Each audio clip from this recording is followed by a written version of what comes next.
This is a Louie T Network exclusive. Hey, either you're outside or you're in the lab room. Draft Zone.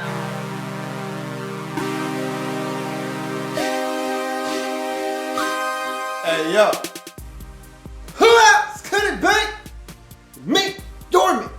Louie T, welcome. You are in the lab room, of course. I'm your host, Lou. Thank you for joining me on the 2016 NFL Draft Wrap-Up Series, where your man, Louie T, aims to break down all 32 teams in the National Football League's 2016 NFL Draft. By using our baseball grading scale, single, double, triple, home run, there are no strikeouts here in the Draft Wrap-Up Series, so we cannot tell how these players are going to pan out. And I don't want to discount any of these young men before they get their chance in the National Football League. And so, we'll get a score for each and every individual pick made, add those picks up together in the scores that they get, divide by the number of picks made by that team in the draft, which will yield us a final score for that team and their draft. Move on to the next team in the series, picked by none other than you. That's right, you, the viewers out there in total control. It's the up format or the you pick format. So simply put, you guys out there are in total control of who's next by simply being the first, not the second, not the third, not the fourth, not the fifth, not the please do this team next person, but the first to leave a comment in the comment section of this video and future videos in this series stating two things: the phrase next and the team that you want to see next. And I don't care how you word it. Bucks next, Tampa Bay Buccaneers got next. I don't care how you phrase it, as long as the phrase next and the team that you want to see next is in the comment section and you're first, that team will be up next in the series. Sounds simple enough? That's because it is. So now we're talking about a team that's very, very trendy right now. They're the pick. They're the team that's on the rise because of what they've done this offseason, and rightfully so. And it's not just this offseason. It was last offseason. It was the offseason before that. They've been building a bully out there in Duval for quite some time now. Now it's time for this team to start winning ball games. It's time for it to start showing up on the scoreboard. And so I'm talking about none other than the Jacksonville Jaguars, and this is a team that had a very impressive draft. I've loved every single thing that Dave Caldwell has done since he's come in as Jags general manager about 3 or 4 years ago, and he's done a really good job of building this thing up from the ground. When he got there, this was a wreckage, and he had to take it brick by brick, piece by piece. But now the offense is ready to rock and roll, and this draft was very important for the defensive side of the football. They've done some things in the offseason from a free agent standpoint. Now they attack the draft with some aggression. Let's talk about the Jacksonville Jaguars and their 2016 NFL draft starting now. First round, 5th overall selection, Florida State safety or let's call him a defensive back. Jalen Ramsey is the selection. First things first, are the Jags cursed?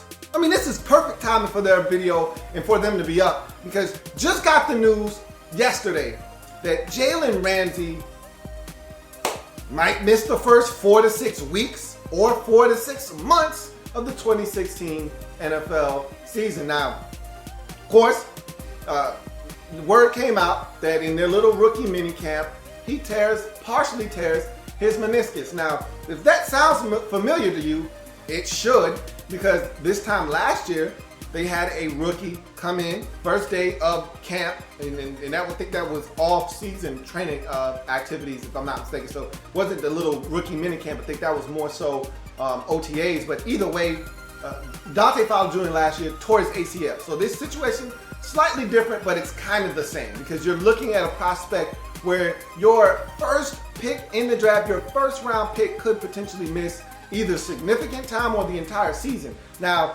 from what I've heard, he's going for a second opinion, which, how often does a second opinion counter the first opinion? Okay, if you go to a doctor, he says, yeah, you tore your ACL. How often does the second doctor say, hey, no, you didn't tear your ACL. You just bruised your knee. You're fine.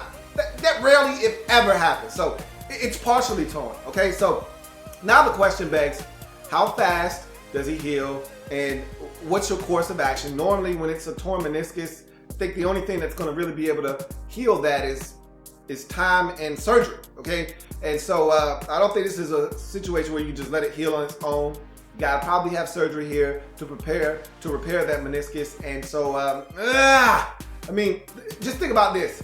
If you hear meniscus, you get worried because your second round pick, which was a steal for you, he's dealing with a meniscus injury and he had surgery. And guess what? People are talking about his knee and potentially needing microfracture surgery down the road. So hearing the meniscus makes you a little nervous and uneasy. And now you're dealing with that with your first pick who was supposed to come in and change the game for you in the secondary. Not going to break him down because I've already done that in the Draft Prospects 101 series. But let's just hope he's all right first and foremost. Let's just hope that this isn't something that lingers and this isn't something that impacts his career negatively down the road. Let's just hope this is a little blip in the road and he gets over it. He has his surgery or whatever he needs to do. He's out, let's hope not 6 months, because if you're out 6 months from now, you're talking about November. By that time, if the Jags are struggling, no reason to even bring this kid back. You know what I mean? So let's just hope, and really we're late in May. So if you really want to be frank about it, you could be talking about December. By that time, the Jags are either in or out of the playoff picture. So at that point, why are you even trying to just let the man rest up and come back healthy like Dante Fowler Jr. In this upcoming season? So let's just hope it's on the shorter side and it's 4 months and not 6. And that would mean that you wouldn't even have to put him on the PUP list. He'd be able to rock and roll. Now again, now you're talking about a rookie. Now you're talking about a guy that's not up to speed, hasn't practiced. So you still might put him on the PUP list just to get his feet wet, get him into practice and things like that. But that's looking down the road. Let's just talk about what he means to this football team. This is a secondary that's struggling right now. Whether this guy plays at safety or cornerback, don't know where the Jags have him pegged to start. I think they're going to put him wherever he shines through the best and wherever he's going to help this team the best. Probably, in my mind, you try him at corner. Corner is such a hard position to figure out in this league, and it's such a critical position for success that you try him at corner first, and if you don't like the results there, then you move him to safety. Either way, the guy's going to be really good for you, and so you try him at corner first. You don't like your results there, you think he's a better football player, helps you better at safety, you move him there. But either way, this guy's an elite talent and very versatile, does a lot of things in the football field that's going to help this Jacksonville Jaguars team along. And so that's why this injury really stings, and it's almost like these guys are cursed. Every time they take a couple of steps forward, they take a huge step back. And this one stings. And let's hope that it's not a lingering injury that impacts not only his rookie season, but impacts him down the road. Let's just hope that this is a minor blip in the road and that this is something that he repairs, moves on, and we don't even talk about this 3 years from now. But either way, in the first round, Jalen Ramsey, Florida State defensive back, Jacksonville Jaguars, 5th overall selection, is definitely hit hard. He's hit deep. Out of here. It's a home run for the Jacksonville Jaguars. Now, we're going to see how he impacts this team now that he's injured in his rookie season, and this could have some lasting impact. And the thing that I worry about is that, is Gus Bradley going to get to see this thing through? I mean, this is it. Everybody is literally mortgaging the future on this season, and they're saying, look, man, Gus, you need to win this year. We went out and we did damage in free agency. The offense is loaded. You've got all the weapons you could ask for offensively, defensively. We went out and got guys in free agency. Now the draft is stacked with defensive talent. You need to go win, and you need to go win now. This is a weak division in the AFC South. It's there for the taking. Whether you win the division or you sneak in the back door with a wild card, we really don't care, but you need to go out and you need to win football games this year. And with the injury like this to Jalen Ramsey, who the hell knows what's going to happen in Jacksonville? But one thing's for sure, you got a talented football player in the first round in Jalen Ramsey that they didn't expect to get their hands on at number 5 overall. You go to the second round, talking about a player, speaking of which, didn't expect to get your hands on, 36th overall selection, UCLA linebacker Miles Jack is the selection. And you want to talk about turn of events? His knee and his whole situation scared teams away from him in the first round, allowed him to drop not only to the second round, but to the Jacksonville Jaguars at 36. And that is an amazing pick for them because this is a guy that I think can help them right away. And he said he's going to need microfracture surgery, which was the thing that scared everybody away, which, again, I'm pretty sure teams might have found that out on their own, but he didn't need to go out and announce it. But either way, it doesn't matter. That's the Jacksonville Jaguars game, and I think he's got a chip on his shoulder now. and he's going to go out and he's going to perform at a very high level while he can ball, and then we'll see what happens. And that's what I'm a firm believer in is, look, I don't know what's going to happen with this guy down the road, but in the time being, you get this guy now and you let him ball now, and whatever happens, if you get this guy and he only can ball for 5 years, so what? The NFL is not for long. So if you get 5 prime years of Miles Jack and then he's not the same player anymore, what are we talking about? It's like the equivalent of Patrick Willis. I mean, what did he play, 7 years in the league maybe? And he was a beast all 7? Or at least 6 of them. The last year was marred by injury, but I mean, you're still talking about a guy that 6 years impacted the 49ers, helped them get to the Super Bowl 1 year, got to the NFC Championship another year, and was dominant in about a 6-year stretch. If you can get that out of Miles Jack, would anybody complain about that? I mean, seriously, what are we talking about here? You take the player, you get the impact now, you worry about the consequences later. And so I don't understand what everybody else was thinking about, but everybody's talking about long-term. How about now? How about winning now? If this guy helps you win now, who's talking about 10 years from now? We're talking about right now. Not now. We're not talking about later. We're talking about right now. Do I need to go off on an Allen Iverson rant right now? No, I don't need to do that. I've already broken this man down, so I'm not going to do that. But what I'm going to say is the Jacksonville Jaguars got who I perceive to be the best player in this entire draft class. With Jalen Smith being injured and not being able to perform most likely in the 2016 season, who was my number 1 player, this guy was my de facto, my default number 1 player overall in this draft. And you're getting him in the 2nd round? What are we talking about here? Man, are you crazy? Back to the warning track. It's hit hard. It's hit deep. You can put it on the board. Yes, another home run for the Jacksonville Jaguars. Back-to-back Jacks for the Jacksonville Jaguars as they light it up in the first 2 rounds with 2 of the most gifted athletes in the entire 2016 NFL draft. And again, you're talking about injury with your first pick. Guys are thinking about injury with your 2nd pick. Just go out and ball. Let's see what happens with both of these picks, as injury has already bitten one of them. Let's see if the one that everyone was afraid of is the one that's going to go out and perform the best of the 2 in his rookie season. Either way, Jacksonville Jaguars got supremely gifted, talented football players in the first 2 rounds. Back-to-back Jacks for Jacksonville Jaguars. Go to the 3rd round, 69th pick overall, Maryland defensive end/linebacker. Let's just call him an edge rusher. Yannick Ngakoue is the selection. 6'2", 252 pounds. He's a powerfully built man. And you look at him, and at 252 pounds, if this were a 3-4 defense, and you saw a lot of different formations out of the Jacksonville Jaguars, I would understand what they were doing here. But because they play basically a 4-3 defense as a base, and they move guys around, and it's going to be hard for this guy to get on the field in rush situations, and we'll talk about it a little bit later on, but he's a powerful man. And when he makes up his mind to bull rush, and the tackle in front of him isn't expecting it, the tight end in front of him isn't expecting it, he can put a guy on skates. He's a powerfully built young man. Fluid athlete. We saw that at the combine, okay? You see it on tape. But at the combine, he showed up and he showed out. 4.75 40, but he ran and looked smooth and graceful out there at the combine. Very impressive. Remember, I said during my combine coverage that I was so impressed that I wanted to see more on this guy. I wanted to watch tape and see what he was about. And the one thing that I knew without watching the tape was this guy was an athlete just because of what I saw at the combine. Explosiveness, and that's what you get, and that's what I saw at the combine was explosiveness. I saw a quick twitch athlete that was going to be able to get off the snap very quickly, and that's what I saw on tape. A guy that has some explosiveness, still learning what he needs to do, but very, very explosive off the edge. Great motor. Okay, this is a guy that's not going to quit, and a lot of his sacks at Maryland in his season last year came off of just pure hustle. I mean, it wasn't this guy just beating a man right off the snap. You know, there are a couple of those sprinkled in there where he beat a guy off the snap with some explosiveness, but a lot of his sacks were off of effort. Just keep going, motor, keep running, a quarterback escaping the pocket, not knowing Yannick was there behind him, and he gets him down on the ground. So that motor runs hot, and that helps him be effective as a pass rusher. Good lateral quickness, and I saw this against Penn State in a number of games actually, but that Penn State game is where you really got to see it on full display. He's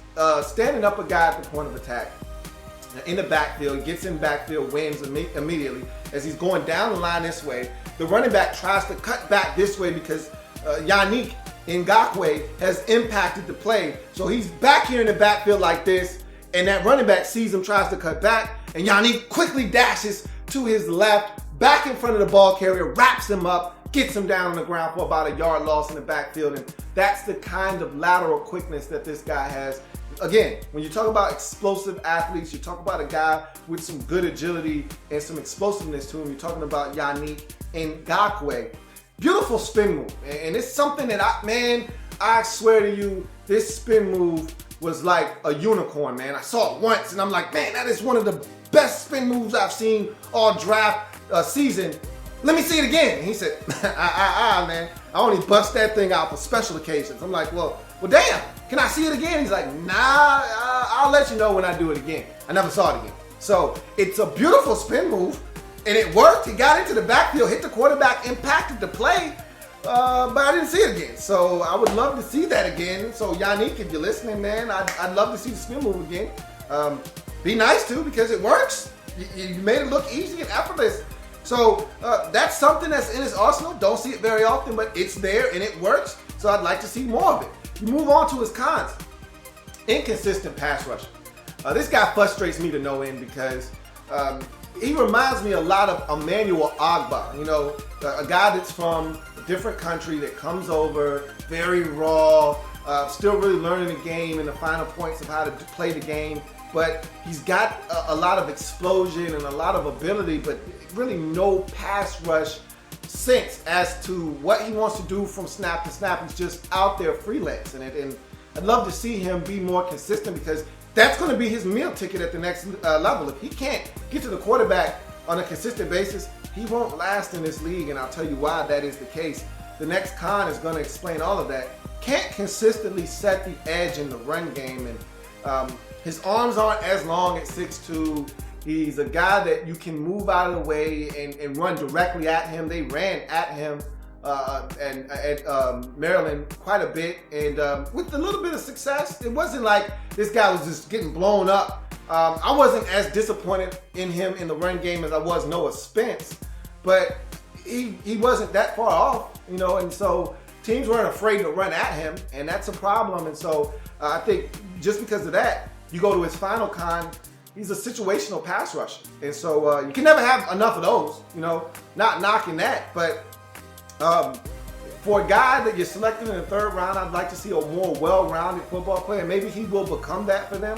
But look, you need to get to the quarterback either way. And if this guy can develop some moves and figure out a rush plan, this pick will be worth its weight in gold in the third round. But right now, because I don't see a consistent pass rusher, not going to play on first and second downs on most snaps in most games. I'm struggling with this one this early. Somebody's going to take this guy because of the unique talent that he is and his ability to get to the quarterback. But I'm not really feeling this one in the third round.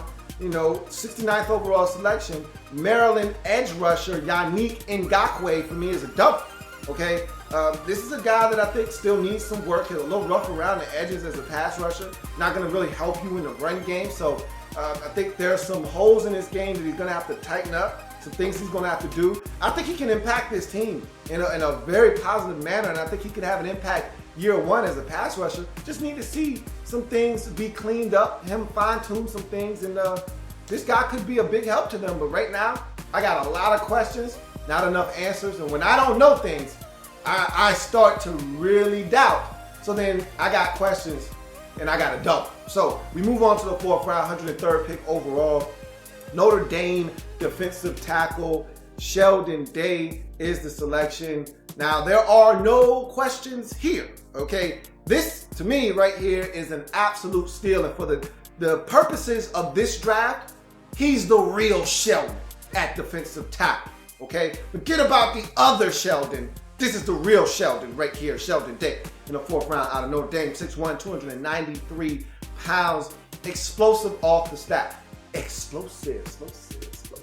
This guy is a freak off the snap. And just go back to his combine, okay? Go back to his combine And I've been talking about this guy all draft process, whether I was talking about him with James Carter on James Carter TV's channel, or I was talking about him on my channel. If you've watched me for any amount of time during this process, you've heard Sheldon Day, Sheldon Day, Sheldon Day. If someone asks me, who's a sleeper in this draft? My response every time, Sheldon Day. Who's the guy that you think is going to be drafted in the mid-rounds that could be a steal for some team? Sheldon Day. So you know how I feel about Sheldon Day already. You already know. And you talk about explosiveness off the snap, go to the combine. This guy worked out with the linebackers. He's 293 pounds, folks, okay? He worked out with the linebackers. He stood up and he did the conversion drills at 293 pounds, which is ridiculous. That just gives you a little bit of perspective as to how athletic this guy is. And when you watch the tape, you see the explosion. He was the guy that everybody was worried about on that Notre Dame defensive line. Got to double Sheldon Day. Got to know where this guy is at all times. Want to know why? Because he was explosive and he was the type of player that could impact the game if you did not keep tabs on him. Active and violent hands. Might be his best attribute is his hands are flying everywhere. Much like Joey Bosa, he's a guy that can just beat you off of technique and hand usage.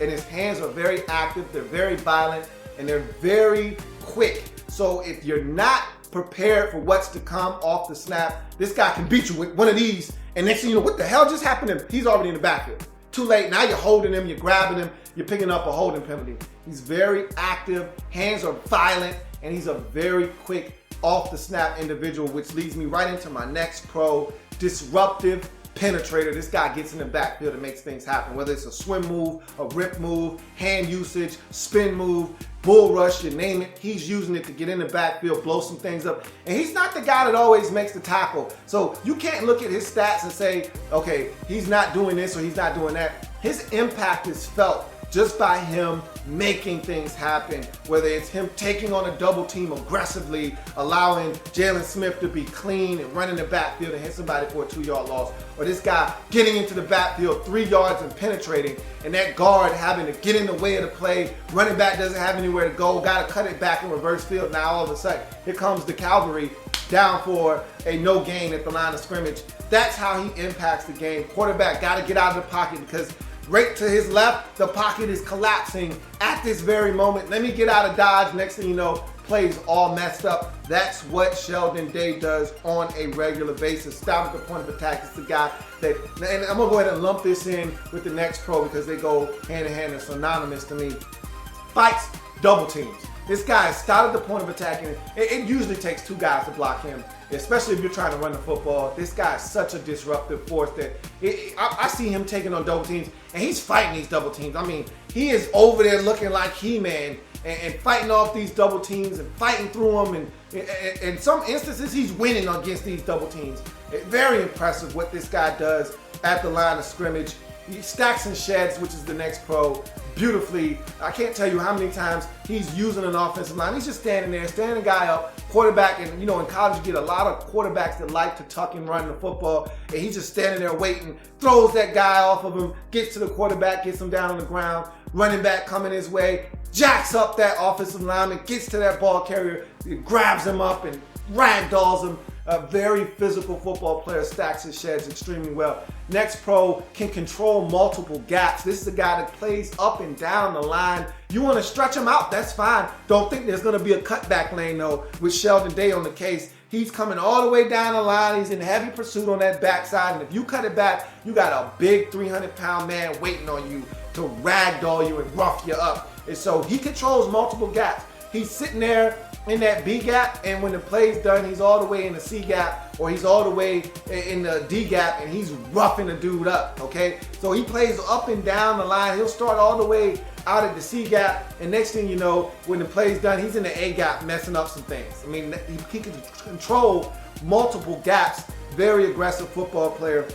He's got a non-stop motor and endurance, and the beauty of it is I'm watching tapes and I'm watching games where this guy's in on just about every single snap, and you can't tell that this is the 9th play of a drive and he's been on the field for all 9 plays. I mean, you know how offensive linemen are on the field and they don't come off, they don't sub?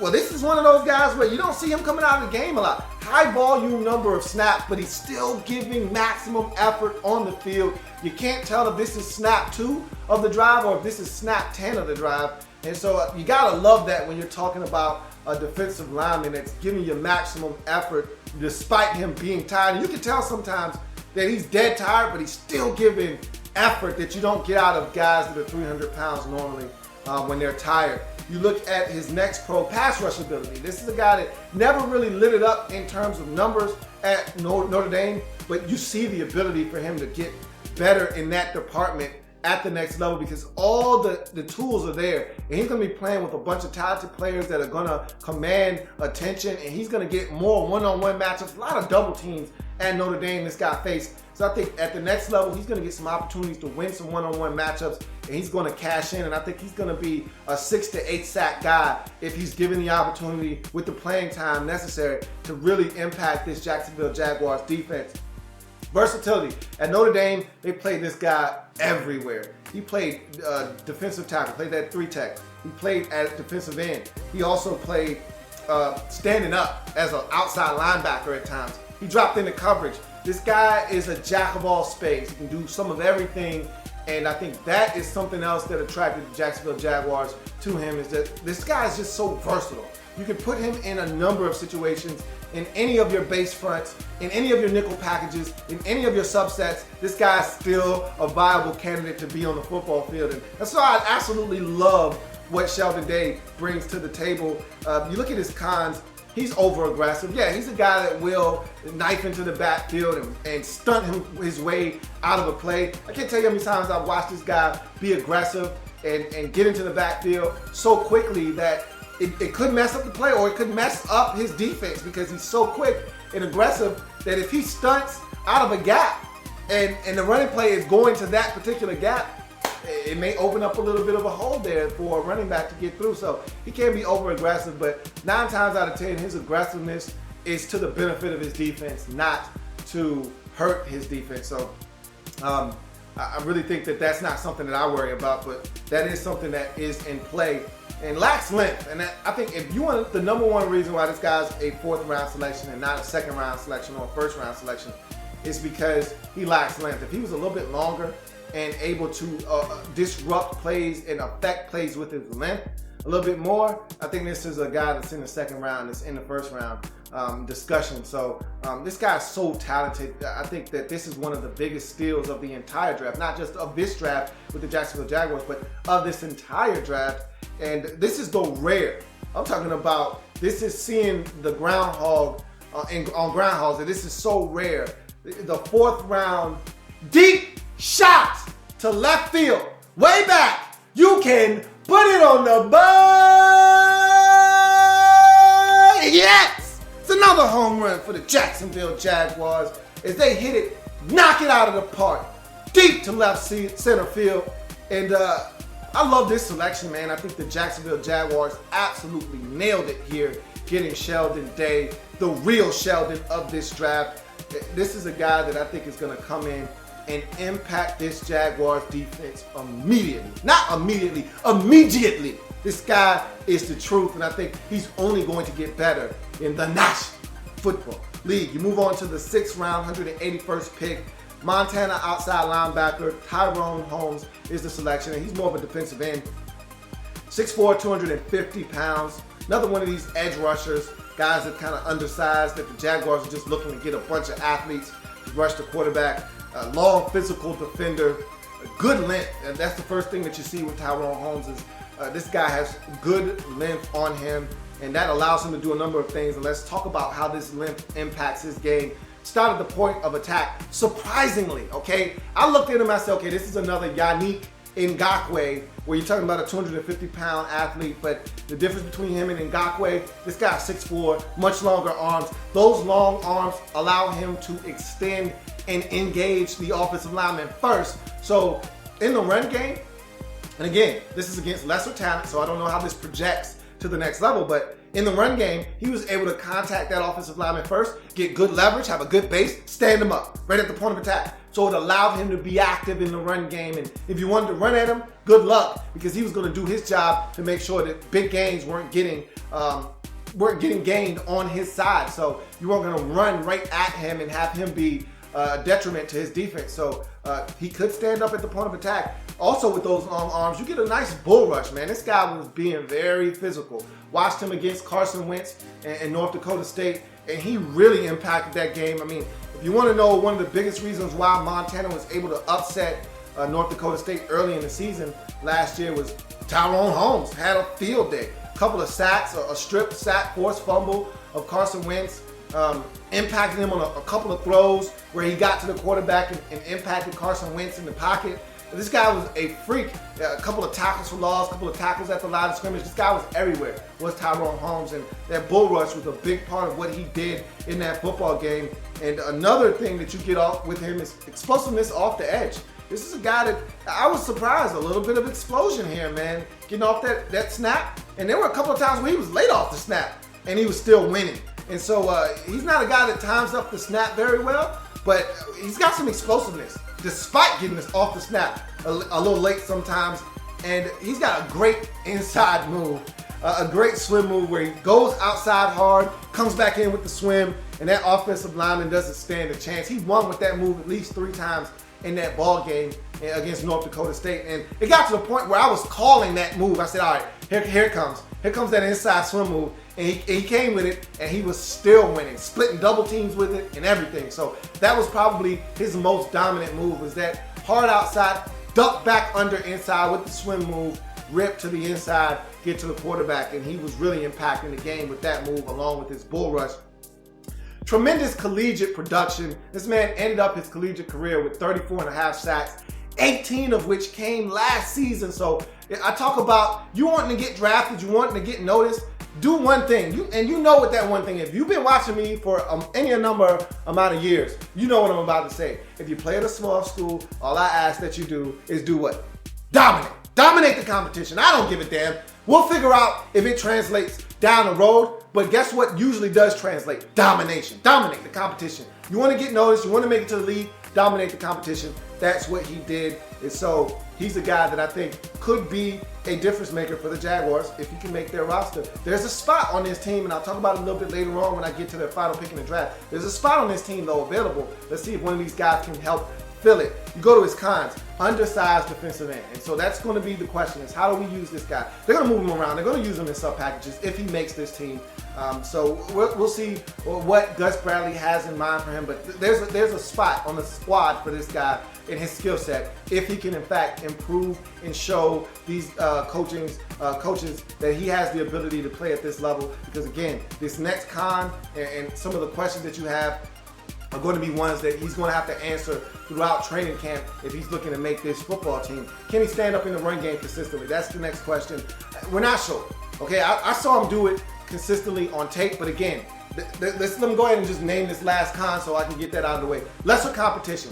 All right, he played in the FCS, so you really don't know if he's going to be able to get it done at the next level consistently doing what he did. 18 sacks. Is he an 18 sack guy in the NFL? Probably not. Probably not. But can he get pressure on the quarterback? We will see. Can he stand up at the point of attack in the run game? We will see. These are all things that he's going to have to answer throughout camp in order to make this Jacksonville Jaguars roster and give himself a chance to flourish in the National Football League. But this guy, very intriguing prospect. I see what the Jags are doing here. You can never have enough pass rushers. This is a guy that can impact the game from the defensive end, outside linebacker position. And so in the 6th round, 181st pick, Tyrone Holmes for me, Montana edge rusher, is a double. Very intriguing prospect. Want to see what the Jags have in mind for this guy and how they're going to use him. This is the type of guy that you bring in normally on 3rd down in your nickel sets, looking to get pressure. You put a bunch of guys that are rushers on the field at once, and you allow them to go hunt the quarterback. And I think he's one of these guys that could potentially do that for the Jacksonville Jaguars. You go to the next 6th round pick, 201st pick overall, Arkansas quarterback Brandon Allen is the pick. I've been on this guy's bandwagon all draft process long. Really love this selection for the Jaguars. making a lot of smart moves here. Not a lot of offensive picks in this draft, and as a matter of fact, he was the only one, but this one makes so much sense. All right, 6'1", 217 pounds, good athleticism, and that's the first thing that jumped out at me watching him on tape. And I kind of knew that already watching him at the combine, but I was blown away when I put the tape on at just how athletic he was. I wasn't expecting that. I really wasn't.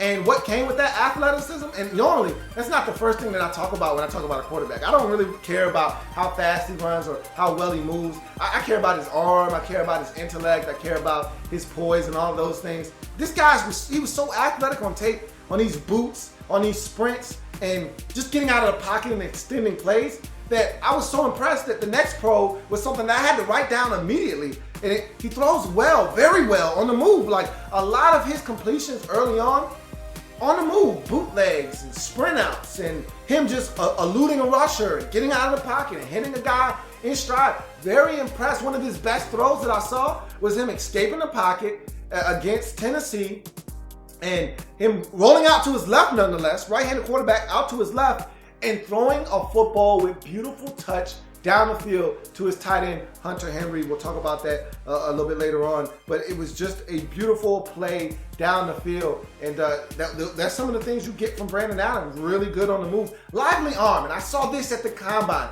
He was one of the guys that lit it up at the combine. And I remember, if I refer back to my notes, I remember saying, very impressive day. I mean, he impressed all day long, whether it was a post corner or it was a comeback or it was a slant or out. He was crisp. The ball came out of his hands very quickly. It was sharp, tight spiral, lively arm. You see it on tape that he's zinging some passes in there. I don't think that this guy lacks arm strength at all. Now, is it a Joe Flacco arm? Is it a Carson Wentz arm? No, but it's a really strong arm. I don't worry about his arm strength whatsoever. Manipulates the pocket well, and that was something that was impressive as well. And I talked about him getting out of the pocket and extending plays. A part of that was just manipulating the pocket. This guy would drop back, rushers would come up the field, he'd step up in the pocket, eyes stay down the field, not affected by the rush, and he's still looking to make a play down the field. Does a really good job of stepping up in the pocket when he needs to, and getting out when he needs to, and still extending the play, not always looking to tuck in and run, but still looking to and make a play down the field with one of his playmakers. So he does a really good job of manipulating the pocket. He'll stare down a gun barrel. And there's a throw against Mississippi State down the field to Hunter Henry, where he knows I'm about to take a shot right in the chops. All right, this defender is bearing down on me, and I'm about to take it right under the chin, but I'm going to stand in here, and I'm going to deliver this football. And that he did to Hunter Henry for a huge gain down the field. Might have even been a touchdown on like a 55-yard connection to his tight end. And so he's not afraid to take a shot to deliver the football. And that's always something that you admire in a quarterback. Knowing you're going to take a shot, you try not to flinch knowing a guy's about to hit you running full speed. You try not to flinch and stay there and be poised and throw the football. Good luck. And that's something that he has, and that's a quality that he's not afraid to utilize. Highly accurate, 66% passer this past season in his senior year. And this is a guy that gradually got better. Came to college as like a 50% passer. And last year he was at 55% in his junior year. And this past season, this guy was up around 66%. So you saw the improvement. The touchdowns went up, the interceptions stayed low. This is a guy that got better and better and better as the years progressed at Arkansas, and you love that progression. And I always talk about ascending towards the league. You want to be playing your best football in your final year of college football, and that's exactly what he did. And so that accuracy doesn't go unbeknownst to these teams around the league, and I think he's going to be a guy that can be highly accurate at the next level. Played in a pro-style offense, and this cannot be dismissed.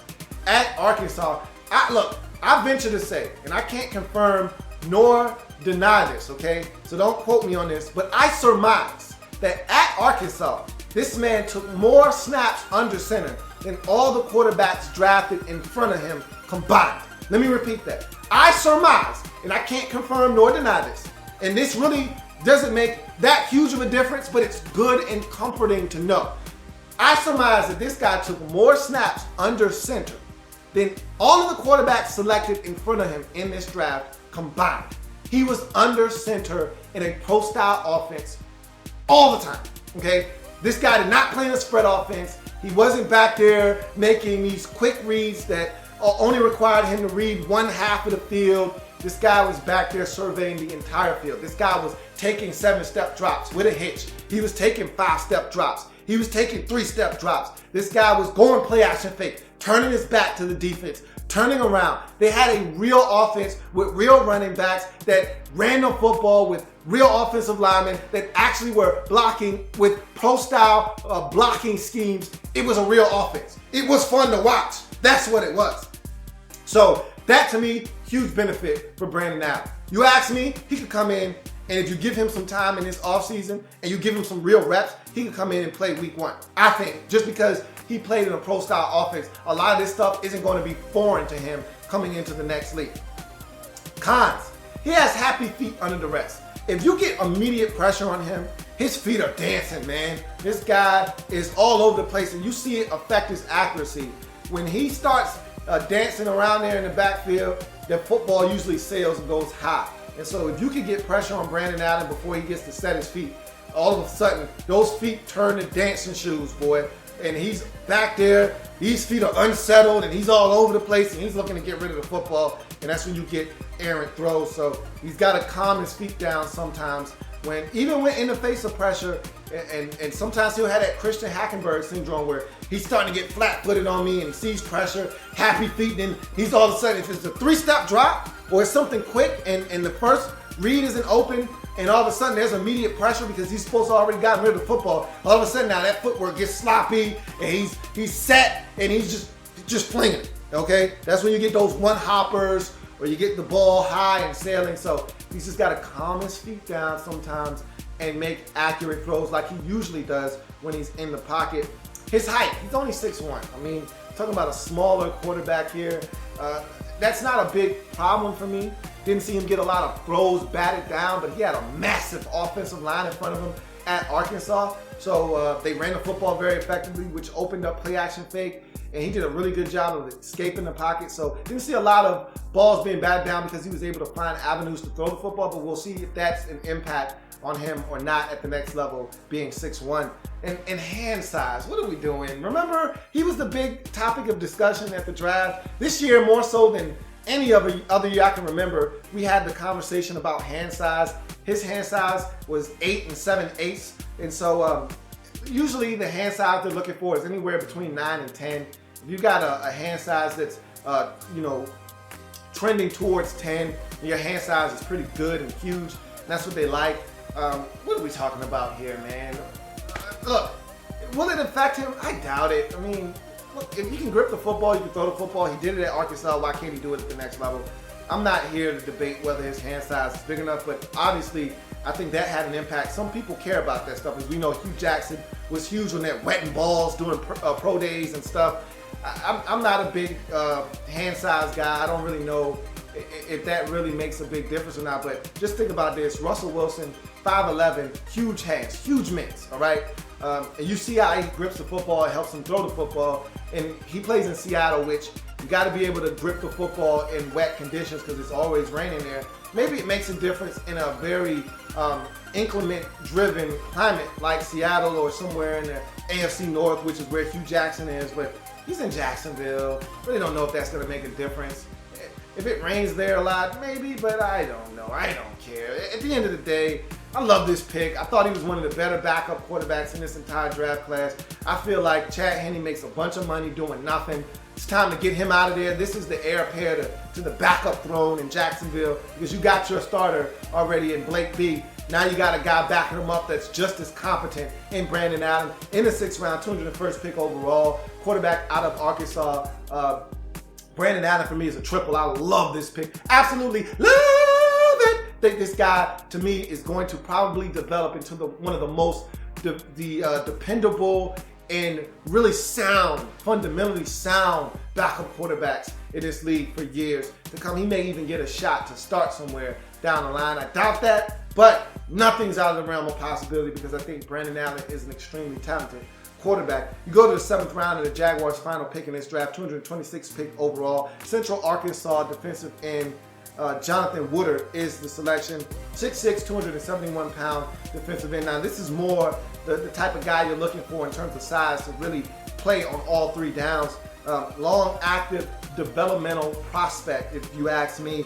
Wins with length. This is a guy that wins with his long arms at 6'6", and he may be more 6'5". Watching him, he doesn't look all the way 6'6". Looks like 6'4", 6'5" to me, but he could be 6'6". I think he's more 6'4", 6'5". Either way, he wins with length. Got very long arms. He's a long guy, and I think he's going to be able to do some things that some of these other guys that you drafted, like a Yannick Ngakoue or Tyrone Holmes, might not be able to do. So there's a lot of things that he brings to the table that I think is going to be able to help him potentially have some staying power with his Jaguars football team. Good strength, really stout at the point of attack.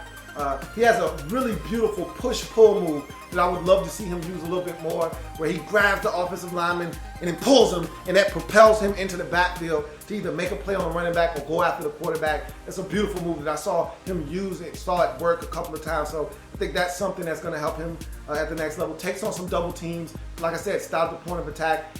He was a guy that got double teamed and even triple teamed at Central Arkansas. So he's a guy that really saw some different blocking schemes come his way because of his success in the prior years at Central Arkansas. So he can take on a double team, not necessarily win consistently against double teams, but he can take on double teams, stand them up. I saw a play where he ripped through a double team in the backfield and was able to help tackle a guy at the line of scrimmage. So he can take on double teams. Quick swim move to the inside, one of his better moves to get into the backfield. And again, when you got long guys like a Leonard Floyd, that swim move can be lethal if used correctly. When you're long and you're active and you got the ability to swim inside with that long arm and dip it over and it have some quickness with it, some subtleness with it, that could be a really good move. I talked about Tyrone Holmes having a quick inside move and him having long arms.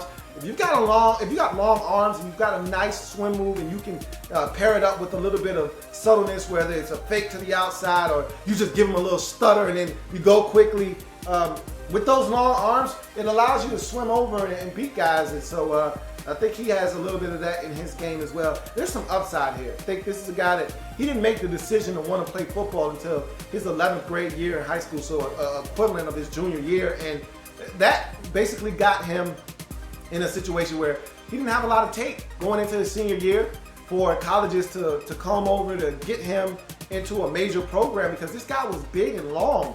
He was a long, big athlete in high school, but nobody knew about him, so he ended up at Central Arkansas, and he got bigger when he was on campus. He got stronger, more physical, filled out his frame, and all of a sudden now you're looking at a grown man at 6'5", 6'6", 270, and so there's some upside here, man. And I think because of you getting rid of Andre Branch and him leaving for the other team in Miami, in the Dolphins, or excuse me, the other team in Florida in the Dolphins, or another team, because there's like 3 of them in the Dolphins, now there's a spot on this team for a long, active defensive end, because Branch was like 6'6", about 255, 260, 265, somewhere in there. And he was a long, active defender. There's a spot on the roster for one of those guys. And so whether it's a Tyrone Holmes or it's a Jonathan Woodard, there's a spot on the roster. And you signed Bjorn Werner. So look, someone's going to take that spot. And I think because of the signing of Werner, if he comes out and balls, and I think he just might, that's going to make it hard for a guy like Jonathan Woodard to make this roster. But he's a developmental prospect to me. So I think this is a guy you stick on the practice squad and you work with him and you see if you got something maybe 2 years down the road. You go to his cons. Production dip from his junior to his senior season. This guy had 10 sacks with 18.5 tackles for loss in his junior season, which helped him explode onto the NFL landscape. Last year, he was double and triple teamed a bunch. Teams started paying attention to him and said, hey, you're not going to be the one to beat us. You got NFL talent. You won't be the one that beats us. That sack total went from double digits down to 5.5. Much like Joey Bosa had an off year because teams started focusing in on him. Same difference here with Jonathan Woodard. He really struggled to get to the quarterback, and that tackle for loss number came down from damn near 20 to 10. So there was a huge production dip there, scared some teams away, still got drafted by the Jaguars. I think this is a guy that you can work with and potentially get something out of. Lacks true explosiveness. I didn't see a guy that was blowing it up with explosion. Ran a 4.9 40, essentially 4.89 40 was his 40 time. I don't see a lot of explosion necessarily here. I just see a guy that can win with some length and a little bit of quickness. And so kind of choppy. Some of his steps a little choppy, lumbers a little bit, but he's a big guy, long guy, so I think he can win in certain situations. And his level of competition, again, talking about a guy that played at Central Arkansas. So, I mean, again, the level of competition not going to be great. I saw him playing against like a 5'8" quarterback one time, and I'm like, wow. So, again, level of competition, how does that translate? How does he translate? We'll see what happens with Jonathan Woodard. But in the 7th round, 226 pick overall, Central Arkansas defensive end Jonathan Woodard, for me, is a double. I like a lot of the tools that he brings to the table. We're going to see if he can crack this Jaguars roster. I don't expect him to, but I do expect him to pass through waivers. Jacksonville, stick him on the practice squad and work with this guy and see if you can get something out of him down the road. So let's go over the Jaguars draft quickly.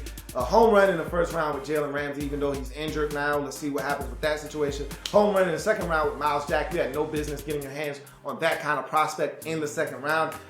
Double in the 3rd round with Yannick Ngakoue, situational pass rusher out of Maryland. 4th round, Sheldon Day, another Jack out of the ballpark with that one home run. I think this guy's going to be probably one of your most impactful players on this football team in year 1 and moving forward. I think he's got that kind of potential. 6th round pick, Montana edge rusher Tyrone Holmes, another double. 6th round, again, Arkansas quarterback Brandon Allen coming to take over that backup quarterback position for you. If not this year, definitely next. I don't see why he can't come in and take over that spot and free up some cap space right now in Jacksonville for Chad Henne. He's a triple. And in the 7th round, Central Arkansas defensive end Jonathan Woodard is another double. Developmental prospect that you probably stash away on the practice squad and work with over time. You look at this setup and their scoring that the Jacksonville Jaguars put together. This is impressive, folks. I will tell you right now. So you got 3 home runs, which nets you a home run bonus, though rare. 3 home runs, which gets you another home run in there. So 4 fours. You get a triple in quarterback Brandon Allen in the 6th round. And then you got 3 doubles, which nets you a doubles bonus as well. You total all of that up, it's 27. You got 7 picks. Wow, the Jacksonville Jaguars came ever so close to the first ever home run here on the draft wrap-up series with the new scoring format. No one's gotten a home run yet. They came dangerously close. 27 points divided by 7. Had that been 28, just one more point, they would have knocked it out of the park. But it's a 3.86 triple. Damn it, that's the closest I've ever seen to a home run. Jaguars absolutely killed it in this draft, and I don't see anybody surpassing them score-wise. I think they're going to have the best score in the draft wrap-up series. Going to be hard to beat 3.86. I know that much. We'll see if anyone comes close, but that's a damn high mark there if I've ever seen one. So we'll see if anybody comes close to the Jaguars. Hell of a draft for David Caldwell and company. Now Gus Bradley has to go out and get this team to perform to keep his job. That's going to do it for the Jacksonville Jaguars in their 2016 NFL draft. If it happens in the National Football League, whether big or small, we cover it all here in the lab room. Come back and join me as I continue to break down anything and everything in the National Football League. Who's next? Bart Scott. Can't wait. There's plenty more where that came from. While you're here, subscribe to the channel. If you want more Louie T, be sure to follow me on Twitter at In The Lab Room, or you can like the Facebook page at In The Lab Room. That's In The Lab Room on Facebook and at In The Lab Room on Twitter. Don't forget, subscribe to the channel if you haven't already done so.